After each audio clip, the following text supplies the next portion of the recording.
Welcome back welcome gardening to அம்மா Banu. Gardening அம்மா ஹாய்ப்பா, பானு. எல்லாரும் எப்படி ஹாய்ப்பா, இருக்கிறீங்க? எல்லாரும் நல்லா எப்படி இருக்கிறீங்க? இருக்கிறீங்களா? நான் இங்கே நல்லா இருக்கிறேன். இங்கே மழை வந்து டெய்லி பேஞ்சிக்கிட்டு இருக்குது.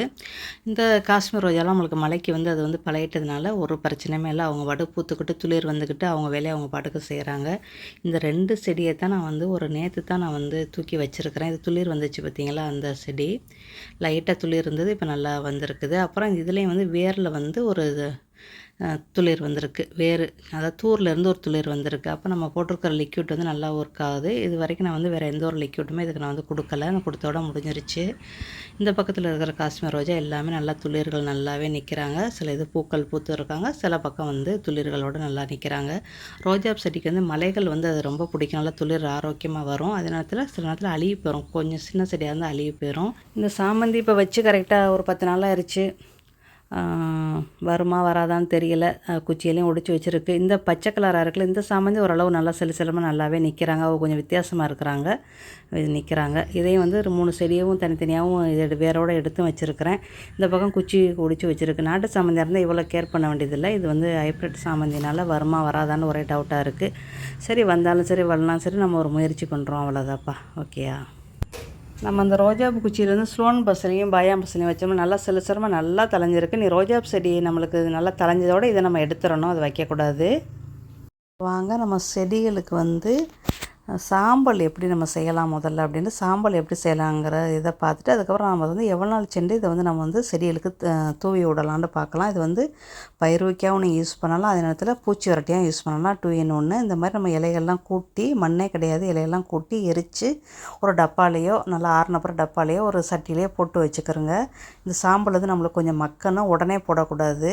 இப்போ இதே நம்ம வந்து நல்லா எரிஞ்சதோடு நல்லா கிளறி விட்டு இலையே இல்லாமல் நல்லா எரிச்சிட வேண்டியது. இந்த மாதிரி ஜாடி இருந்தால் நீங்கள் எரிக்கலாம். உடஞ்ச ஜாடியாக இருந்தாலும் சரி, குழம்பு சட்டி வீணாக போனதாக இருந்தாலும் நீங்கள் அதில் வச்சு எரிக்கலாம். இல்லைன்னா டின்னாக இருந்தால் நீங்கள் கட்டிங் பண்ணி வச்சு அதை வச்சு எரிக்கலாம். இங்கே சைனீஸ்காரங்களாம் டின்னில் வச்சு தாப்பா எரிப்பாங்க. நம்மளுக்கு இது வந்து சாம்பல் வந்து ஏற்கனவே 2 வாரத்துக்கு முன்னாடி போட்டு வச்சது இது இருக்குது. இது ரொம்ப உங்களுக்கு வந்து இலையாக இருந்துச்சு அப்படின்னா மிக்சியில் வந்து ஒரு சுற்றிடுங்க. இல்லைன்னா சலிச்சு எடுத்துக்கிட்டு பேலன்ஸை வந்து மறுபடியும் போட்டு நீங்கள் எரிக்கலாம். இல்லைன்னா மிக்சியில் சுற்றி நீங்கள் வச்சுக்கிறலாம். இந்த மாதிரி எடுத்து காலி பண்ணி அதிலே போட்டு வச்சுக்கிறது. இந்த சாம்பல் வந்து நம்மளுக்கு எப்படி பார்த்தாலும் குறைச்சி பார்த்தாலும் 2 வாரத்துலேருந்து 3 வாரம் நம்மளுக்கு வந்து மக்கணும். நான் வந்து எரிக்க 1 மாதம் சென்று தான் நான் வந்து செடிகளுக்கு தூவி விட்றது.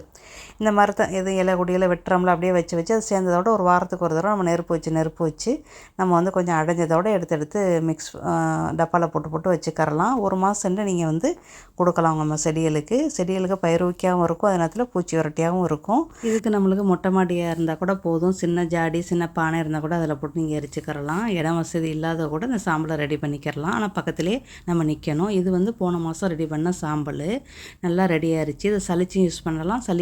உங்களுக்கு நல்லா கொஞ்சம் இலையும் கொடியுமா இருந்துச்சு, கொஞ்சம் எரியாமல் இருந்துச்சுன்னா நீங்கள் சளிச்சுக்கிறங்க. நாங்கள் நின்று அதை நல்லா எரிச்சிட்டோம்னா ஒரே வேலையாக முடிஞ்சு போகிறோம். சளிச்சு கூட நீங்கள் போட்டுக்கரலாம். நான் சளிக்கலாம் இல்லை, அப்படியே தான் நான் தூவ போகிறேன்.